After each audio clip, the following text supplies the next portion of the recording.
Sa tingin nyo, magsad? Oops, wait lang. Ano nangyari?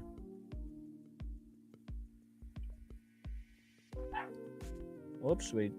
What happened? Nakos, ito ba yung kasabwat? Yung hero ba ang pangalan? Diyos ko Lord. Nakabaw. Sige, huliin nyo na rin. Isumpinan nyo na. Sige, pasok, attorney. Sa punto na.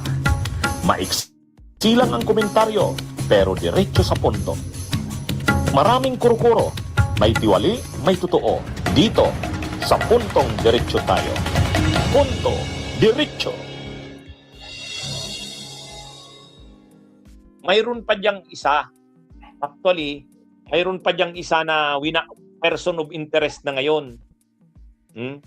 Mayroon pang isa diyan na person of interest. Itong si CJ Hero. Ayan. Yang nakikita nyo sa picture nakatabi ni CJ Hero yan. Yang CJ Hero na yan, yan yung angkor. Yan yung angkor ng Peanut Gallery Media Network. Parang yan. Yan yung pinagmamalaki, yan. Yan nakita nyo? Dati daw yan sumasali sa mga beauty contests. Kaya lang hindi naman nananalo. Ayun lang. Ngayon, medyo maano yan mag-English Napanood ko na minsan yan. Tapos medyo, nagmamagaling na pero red tagger yan. Really? Red tagger yan. So ngayon, itong CJ Hero na to, siya pala yung nag-record nung tungkol kay Romualdez. Ngayon, yan yung pinadala, yung video na yon na parang teaser, ito, nandun yun. Nabasa ko yung complaint affidavit kasi yung tao ni Romualdez nag-file na ng complaint affidavit sa NBI. Yung Noah Nocon ba yun? Tao mismo ni Romualdez yung nag-file ng complaint affidavit. Ang kinakasuhan doon, nirereklamo dalawa. Si Mabanta saka itong CJ Hero. Kaya ngayon, itong CJ Hero na to, nagtatago na ito, hindi na lumalabas. May yung kanyang Facebook account deactivated na. Pero dati ang ingay-ingay niyan. Yan yung parang star anchor doon sa Peanut Gallery Media Network. Yan mga kabunyog, itong CJ Hero na to. So ngayon, kaya lang yung kanyang FB account niya, yung FB account niya ay wala na. So, ang ngayon, kinakantsawan nga ito, nasaan ka na CJ Hero? Akala ko ba matapang ka? Dati ang tapang-tapang mo. Bakit bigla kang nawala? Kaya lang, nag-deactivate nga, attorney. ang paliwanag, bakit biglang nawala itong CJ Hero na to? Kasi, yung nabanggit doon sa final na complaint affidavit, ang main doon na nireklamo ni Romualdez sa pamamagitan ng kanyang tao, yung Noah Nocon ang nakapirma, ang binabanggit ay si Mabanta at saka itong si CJ Hero. Kaya itong CJ Hero na ito, nawawala na ngayon.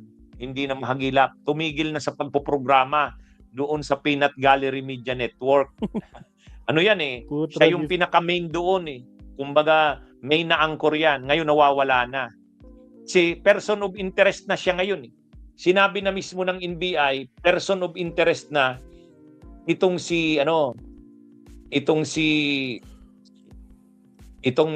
mga kabunyog, itong si CJ Hero. Person of interest na ito Kaya hinahanap na ng NBI itong CJ Hero to. Kasi kasama ito sa nireklamo. Pero ang role niya, siya kasi yung anchor. Siya yung anchor mga kabunyog.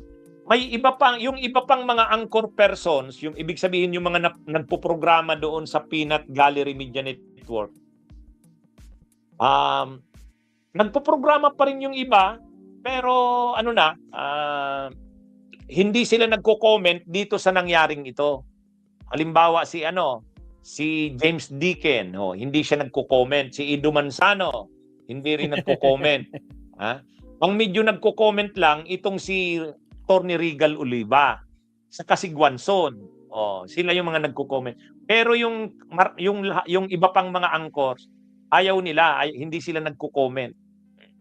Siyempre, ano sila? Ano sila diyan? Ngayon, medyo may kumakalat na intriga dito. Ito mga kabunyog, hindi natin to alam kasi siyempre sa kanilang panig ito. Ang sabi ng ng kumakalat na kwento diyan mga kabunyog, medyo nagkakaanuan daw ito, nagkakasamaan ng loob itong si CJ Hero at saka yung si Mabanta kasi siyempre nalaman na daw ngayon na 350 million pala yung ninegotiate ni Mabanta. Paldo. Tapos sa usapan pumayag sa 300 million. Hindi naman daw ganon yung amount na pinag-usapan ng mga tao ng PGMN kahit itong si CJ Hero. Mayroong mga ganung post sa social media ngayon. Sabi, nagkakasamaan na ng loob. Nalaman na ng mga nasa PGMN, tulad daw nito ni CJ Hero, na ganun pala kalaki ang ninegotiate ni Mabanta. Ang alam daw nila maliit lang na amount. Tapos ganun para kalaki, 350 million tapos napababa sa sa 300 million. Anyway, hindi natin alam mga kabunyog, mga kabayan, kung ano nga pa talaga ang diyan. Basta sa ngayon, mainit pa rin tong issue na to. This is the new generation tungsten steel slingshot, equipped with Again guys, sa mga bagong pasok, huwag kalimutan mag-like and subscribe. Ang mga DDS pa rin tong issue na to. Ang mga DDS pilit silang dumidistansya dito sa grupong ito nila Mabanta sa ni CJ Hero. Sabi nila hindi naman yan DDS eh. Ano yan? Tao yan ni Marcos. Bakit ninyo ngayon tinuturo sa amin yan? Kawawa naman itong si Mabanta at saka si CJ Hero. Talaga namang DDS sila eh. Talaga namang DDS yan. Bakit ngayon dinideny nitong mga itong mga DDS din? Kawawa naman. Nahihiya sila. Yan tingnan nyo. Paano nila masasabing hindi DDS yan? Tingnan nyo yung nasa kaliwa. Sino yan? Yung lalaki sa kaliwa. Yan si Franco Mabanta. Sino yung nasa gitna? Si Duterte yan. Sino yung katabi ni Duterte? Si Lorraine Badoy. Tapos yung nakatayo na mataba sa kanan. Mark Acevedo Lopez yata yan. DDS na vlogger din yan. Tama. Kaya dyan, ang Mga fake linaw-linaw news dyan na yan. DDS yan. DDS yan si Kaya, actually, ang daming mga patunay na DDS nga yang mga kabunyog. Itong si Mabanta. Kita nyo naman yung kita nyo naman yung mga pictures. Paano nila masasabing hindi DDS yan? Hinahanap ko yung iba pa sanang pictures. Kaya ito? Hindi nila ito matatakasan kasi ang daming ebidensya. Ngayon, ang pinapakita nila yung picture na may picture din kasi itong si Mabanta, nakasama naman si PBBM. Kasama rin si PBBM sa si Lisa Araneta. Si Roque pa nga, may post pa si Harry Roque.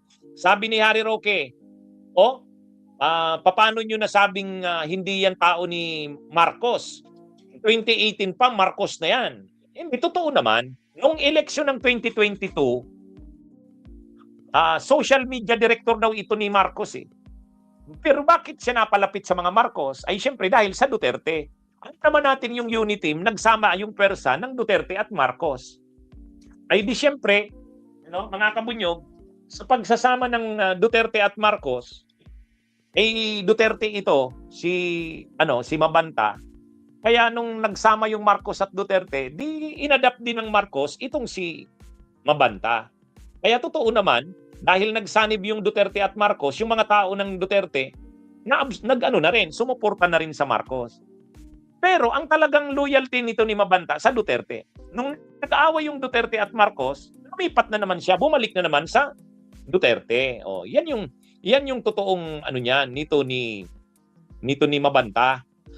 Kaya yung mga nagdi-deny dyan ng mga DDS, sinasabi nila, hindi, kay Marcos na tao yan. Ito, may picture tayo. Ayan. Sige nga. I-deny nyo yan. Sino ang mga kasama dyan ni Mabanta? Diyos ko Lord. Sige na. Deny kayong mga DDS. I-deny nyo yan. Sa taas kasama ni Mabanta. Si Mabanta yung nasa kanan. Kasama niya si Bongo. Sa baba kasama niya si Duterte. Sinong nasa likod? Si Harry Roque. Dito naman sa kaliwa, si Sara Duterte. Tapos sasabihin nyo ngayon, hindi DDS yan?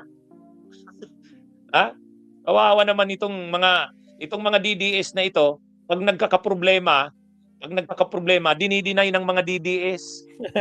Kinakayangan nila, attorney. Mga kabunyog, paano nila sinasabi yan na hindi yan DDS? Tingnan nyo, ang mga pictures, tad-tad ang pictures niyan, tad-tad ang mga videos niyan. Marami pa nga akong pictures, lahat halos ng mga DDS kasama yan si Mabanta, si Bato de la Rosa, si Chavit Singson, si Vic Rodriguez, yan yun. Kaya talaga siya? Saka yung Peanut Gallery Media Network, ang mga may programa doon, si Greco Bilhica, na DDS. Si Ruina Guanzo, na DDS din. Si Attorney Regal Oliva, DDS din. Saka ang mga analysis ng Peanut Gallery Media Movement na yan, yan? DDS yan. Kaya lang siyempre, nang tumakbo si Marcos na presidente, vice niya si Sara, at yung mga persa ng Duterte, sumuporta din sa Marcos. Kaya itong mga vloggers ng Duterte, naging supporters din ni Marcos. Kaya yan? Pero nung naghiwalay yung Marcos at Duterte, pumili na naman ng loyalty itong si Mabanta. Siyempre, sa Duterte siya. Kaya yung kanyang network, yung Peanut Gallery Media Network, Duterte yun. Bunyog, halikan na kasama ka. Bunyog. Nako, so meron pa itong isang kasabwat si Franco Mabanta, Diyos ko Lord. So good luck sa'yo, CJ Hero. Magpaka-hero ka na. Diyos ko po, Rudy. Mag-isa pa tayo kay Attorney Mabsat. Mag-isa pa tayo. Nakabaw.